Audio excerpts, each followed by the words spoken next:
In this video, you'll learn how to use SQL to run inference for a model deployed in Snowflake. Specifically, you'll learn how to use the core run inferences function for batch and single image inference in a Snowflake worksheet. Then we'll take it one step further and insert the inferences as structured data into a new Snowflake table. More detail on this process and sample code are available in the LandingAI Support Center. If you're having trouble, make sure that you've completed these prerequisites. Here we go.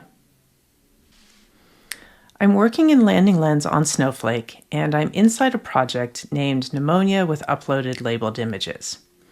In a previous video, we deployed a model to a cloud endpoint in Snowflake and gave it the name Video.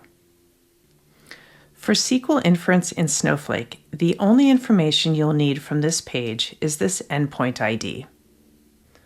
I'll right-click to copy it, and having copied the endpoint ID, the rest of the process is done in Snowflake. First, let me explain the end goal. We're inside the Snowflake environment, and I'm in a stage called Chest X-rays to score. There are 3,730 files in this stage, and we want to send all of these for batch inference and save the inference results into a new table.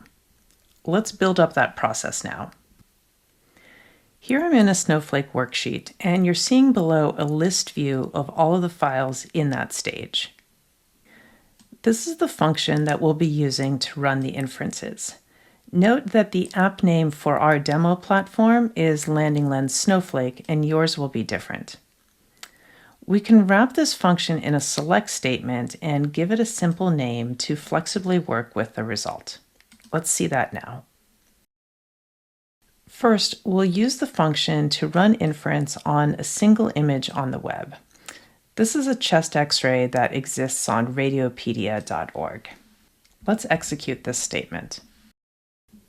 Great, our response is in JSON format, and we can take a look at some of the details. So we have some latency information, and very importantly, the prediction.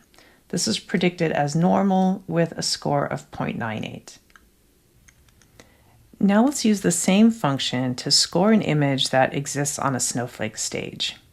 Here's one particular JPEG image in a Snowflake stage. That's identified by the @ sign at the front. Let's execute this statement. Okay, great. We've got another JSON response. Let's look at the details. This one is also normal with a confidence of 0.999. But notice this very long, ugly header name. That's the reason it is selected as inference. You can substitute this with any word that you prefer as your table header. This will make it nicer when we insert this information into another table. It's the same image that we sent both times, so it's nice to see that the prediction and the score are identical. At this point, we've sent exactly 3 images for inference, so let's return to LandingLens and take a look at our deploy page. Let's refresh the browser. Great, that's exactly what I was expecting to see. We've scored 3 media files. This must have been the first one because the second and third are identical. Let's go back to Snowflake and set up for our batch processing. Because we want to save the inferences to a table, first we'll need to create a new table to store the file names and the inference results. Here I'm just creating an empty table inside an existing database and schema. My table, inference table video, was successfully created. Now I'll use the list command to list all of the images that are in that stage. Remember, there were 3,750. For demonstration purposes, I'm only going to select 20 images from that prior list and send them to the endpoint for inference. We have a success message that 20 rows were inserted, and let's take a look at the result and then explain how this code generated this result. The empty table we created had 6 columns, and you can see now that the first 2 columns are filled in.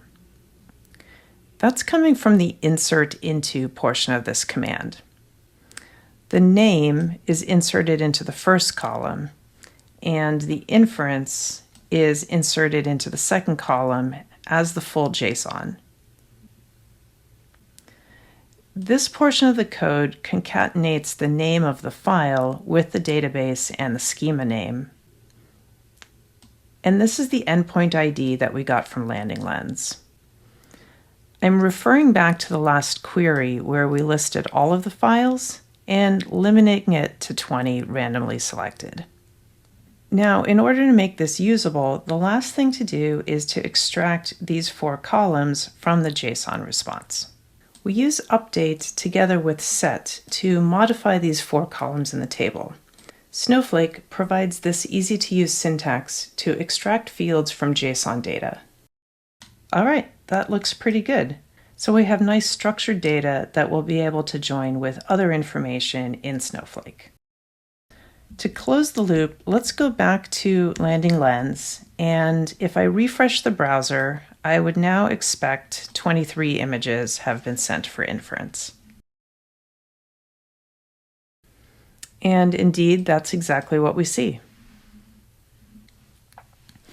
To recap, in this video, you learned how to use a SQL function to run batch and single image inferences on images inside and outside Snowflake and save the predictions to a new table as structured data.